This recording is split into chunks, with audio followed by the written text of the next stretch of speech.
Kita akan masuk ke dalam virtual katekisasi dan tema yang kita angkat pada hari ini adalah tentang Alkitab. Saya rasa Alkitab itu menjadi dasar yang paling utama bagi kekristenan untuk mengenal Tuhan dan juga menjadi pedoman bagi kehidupan kita sehari-hari. Ya, Alkitab sendiri mengajarkan bahwa firman Allah adalah patokan dan sumber untuk orang menghidupi imannya dengan benar. Jadi tidak ada bahan yang lain selain daripada Alkitab itu sendiri sebagai sumber pengajaran dan juga untuk hidup benar di mata Tuhan. Kita bisa lihat dari Mazmur 119 ayat 9 sampai dan 105 tentang seorang muda yang mempertahankan kelakuan bersihnya. Kita juga bisa melihat 2 Timotius 3 ayat 16 dan 17 bahwa segala yang dituliskan yang diilhamkan Allah memang bermanfaat untuk mengajar, untuk menyatakan kesalahan, untuk memperbaiki kelakuan, dan untuk mendidik orang dalam kebenaran. Dan juga Ibrani 4 ayat 12, sebab firman Allah hidup dan kuat dan lebih tajam daripada pedang bermata dua manapun. Ayat-ayat ini memperlihatkan bahwa fungsi daripada Alkitab ini supaya manusia itu mengenal Tuhan dan memiliki kehidupan yang bersih dan benar di hadapan Tuhan. Alkitab adalah firman yang Allah karuniakan melalui para penulisnya untuk menuntun orang kepada keselamatan, pemuridan, kehidupan yang berkenan kepada Allah, melalui Yesus Kristus Sang Juru Selamat dan dengan pertolongan Roh Kudus. Jadi tujuan daripada Tuhan itu mengaruniakan, boleh dibilang tulisan kepada para penulis adalah tujuannya adalah itu. Jadi untuk menuntun orang yang membaca mengenal Tuhan Yesus Kristus dan hidup di dalam Tuhan Yesus Kristus. Jadi Alkitab itu boleh dibilang adalah kata-kata Allah dalam kata-kata manusia. Jadi karena Tuhan yang menuntun para penulis. Jadi Allah berkarya mewahyukan firman kepada para penulis Alkitab dengan melibatkan dan menguduskan kepribadiannya, latar belakang zaman dan kebudayaan masing-masing. Jadi Tuhan memakai berbagai macam cara untuk menuntun para penulis untuk menulis kata-kata daripada Allah itu sendiri. Hal ini kita bisa temukan misalnya di Keluaran 20 ayat 1. Lalu Allah mengucapkan segala firman. Jadi Allah mengucapkan firman dan ditulis. Termasuk kayak seperti 10 hukum Taurat begitu ya. Seluruh kitab Pentateuch, Kejadian, Keluaran, Imamat, Bilangan, Ulangan itu ditulis oleh Musa atas ya gerakan wahyu Tuhan gitu dari Allah sendiri. Kemudian Yesaya 1 ayat 1 sampai dengan 2 bagaimana dia juga diperintahkan Tuhan untuk menuliskan banyak hal. Kemudian para nabi pada umumnya dalam kitab-kitab para nabi besar maupun kecil menyampaikan nubuat, teguran, nasihat kepada umat Israel yang berasal dari dipimpin, diperintahkan, digerakkan Allah sendiri. Ini yang menjadi dasar bagi pandangan pewahyuan dan pengilhaman Alkitab. Jadi kita bisa temukan banyak di Perjanjian Lama hal-hal yang demikian bahwa Allah sungguh-sungguh yang menggerakkan para penulis itu untuk menuliskan firman-Nya. Jadi Alkitab itu juga adalah kumpulan tulisan catatan para penulis dalam zaman Perjanjian Lama dan Perjanjian Baru.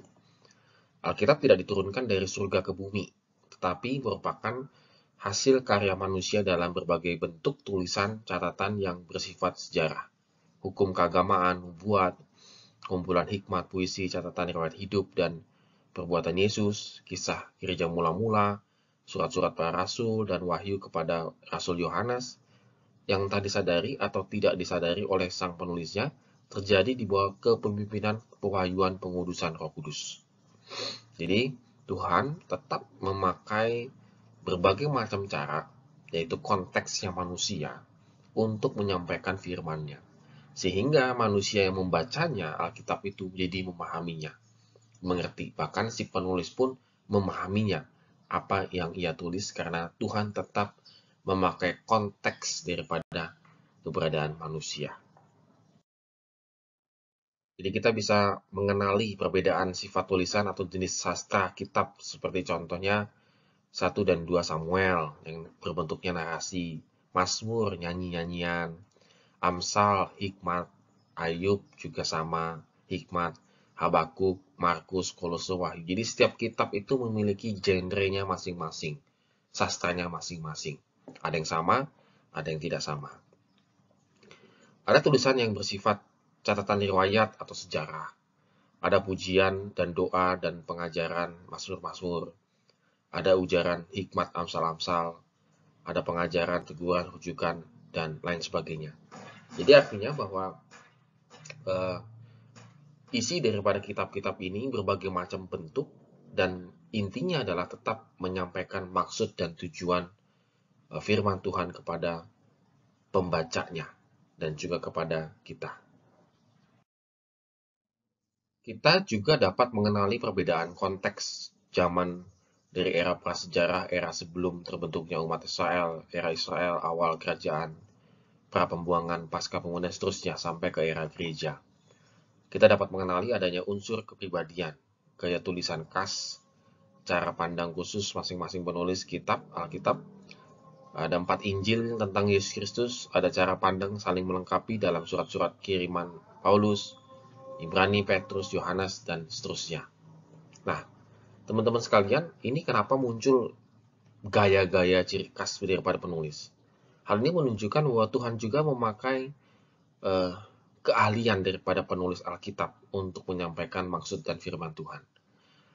Secara umum, hal ini memperlihatkan bahwa bagaimana kita memahami Alkitab itu juga di satu sisi yang lain tidak mudah.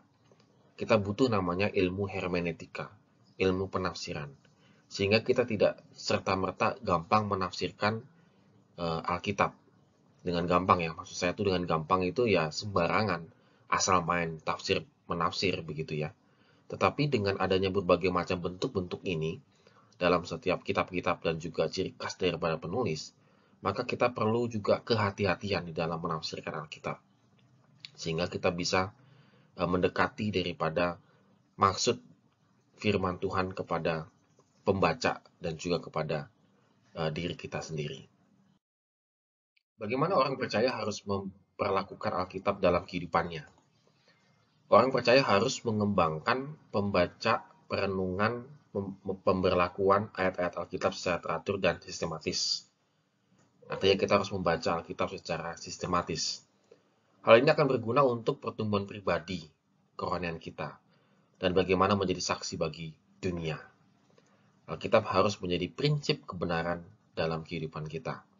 Ini harus menjadi pegangan kita ketika kita menggunakan Alkitab. Bagaimana cara membaca Alkitab yang tepat dan bermanfaat? Orang percaya dengan sikap lapar dan haus akan kebenaran, membaca dan merenungkan Alkitab dengan rindu. Artinya bahwa ketika kita membaca Alkitab, kita harus sungguh-sungguh ingin mengetahui apa maksud Tuhan dalam kehidupan kita. Kita memiliki sikap yang sungguh-sungguh ingin mengetahui dan kerinduan yang terdalam untuk mengenal Tuhan. Dalam Yosua 1 ayat 8, dikatakan bahwa prinsip yang berlaku bukan saja untuk Yosua dalam konteks kepemimpinan, tetapi untuk semua orang percaya dalam segala aspek kehidupan, yaitu menyadari penting dan mutlaknya merenungkan dan melakukan isi Alkitab agar kehidupannya dibentuk oleh kebenaran Tuhan ini. Jadi, dengan kita membaca dan merenungkan dengan haus akan kebenaran firman Tuhan, itu akan membentuk hidup kita, diri kita di hadapan Tuhan. Bagaimana praktisnya membaca merenungkan Alkitab yang tepat dan bermanfaat? Kembangkan dengan komitmen dan dalam pertolongan Roh Kudus, kebiasaan membaca merenungkan Alkitab secara teratur. Jadi teman-teman harus punya satu kerinduan, komitmen terutama, untuk membaca Alkitab secara teratur. Mulai dengan membaca satu pasal setiap hari atau memakai panduan membaca Alkitab 1 tahun. Jadi tidak terasa kalau pakai panduan itu lebih enak sebenarnya. Jadi 1 tahun kita sudah membaca seluruh Alkitab. Dari ayat-ayat yang dibaca, catat yang menyentuh hati Anda. Miliki buku catatan, tulis apa saja yang Anda dapatkan dari nas itu. Jadi kita berinteraksi dan kita mencatat, kita menghafal. Kemudian seminggu sekali menghafal beberapa ayat yang penting yang terasa tersentuh hati kita. Hal ini membantu kita untuk kembali merenungkan Alkitab itu dalam kehidupan kita. Oke teman-teman, sekarang kita masuk ke topik berikutnya, yaitu kehidupan yang mengasihi Tuhan Allah.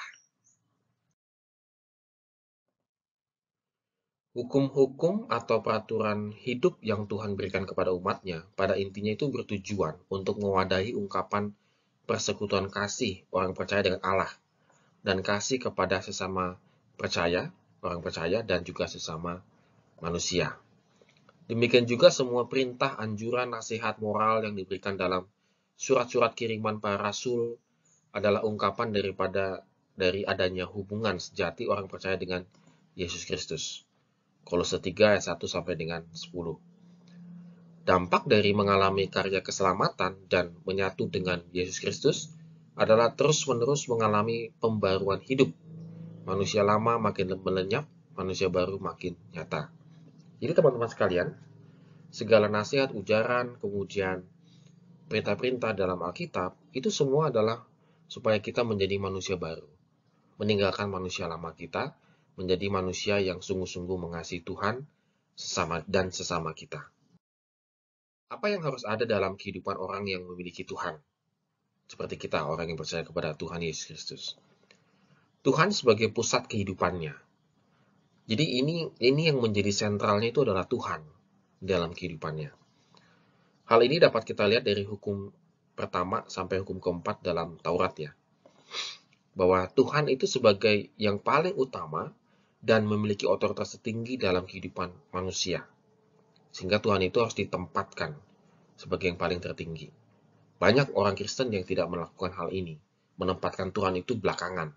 Jadi segala keputusan misalnya, itu tidak lapor dulu kepada Tuhan, tetapi dia mengambil keputusan, baru dia lapor kepada Tuhan. Jadi Tuhan tidak dilibatkan ketika dia mengambil satu keputusan. Ini sering terjadi dalam kehidupan kita sehari-hari. Kemudian manusia itu harus menyembah Tuhan, hukum keempat dari Taurat. Jadi kuduskanlah hari Sabat. Itu artinya bukan sekedar kita berhenti beribadah kepada Tuhan, tetapi memang hal ini menunjukkan bahwa ujung endingnya adalah kita sungguh-sungguh menyembah Tuhan dalam kehidupan kita. Bagaimana kita boleh memiliki hubungan yang baik dan benar dengan Tuhan Allah dalam kehidupan doa yang melibatkan segala segi kehidupan keseharian kita? Tuhan Yesus telah mengajarkan kepada para muridnya doa yang dikenal sebagai doa Bapa Kami. Doa Bapa Kami itu untuk memberikan kepada kita bagaimana suasana, susunan, dan isi doa yang benar dan yang baik. Doa-doa kita pun hendaknya disusun seperti doa yang Tuhan Yesus ajarkan. Sapaan, ungkapan iman. Menyerukan Allah sebagai Bapa karena perantaraan anaknya dan pertolongan Roh Kudus. Ini sekaligus juga menjadi suasana doa kita, yaitu keakraban hubungan iman antara anak dan Bapa. Kemudian ungkapan pujian, penyembahan syukur dan komitmen agar Allah diutamakan. Pemerintahannya berlaku dalam diri kita dan sekitar kita. Kehendaknya mewujudkan semua 3 poin ini kiranya berlaku di bumi seperti di surga. Ungkapan permohonan untuk pengampunan dosa, pemenuhan kebutuhan keseharian, seturut pemeliharaan kasih-Nya. Pemeliharaan rohani dari pencobaan dan kejahatan. Sapaan penutup, pernyataan iman akan kedaulatan dan kemuliaan Allah. Teman, kesimpulan daripada sesi ini adalah satu-satunya cara supaya kita mengenal Tuhan dan memiliki relasi dengan Tuhan adalah melalui Alkitab. Dengan kita membaca, memahami, dan merenungkan Alkitab, maka hidup kita akan mengalami transformasi, perubahan, menjadi serupa dengan Kristus. Dengan demikian, kita akan bertumbuh dan menghasilkan buah, serta menjadi berkat bagi orang lain. Oleh karena itu, teman-teman yang ikut katekisasi tetap semangat untuk membaca dan mengenal Tuhan melalui Alkitab. Maka buku katekisasi kita dirancang sedemikian rupa supaya kita mengalami transformasi, tidak hanya sekedar mengenal secara kognitif, tetapi secara rohani juga kita mengalami perjumpaan dengan Tuhan. Terima kasih untuk sesi ini. Sampai jumpa lagi.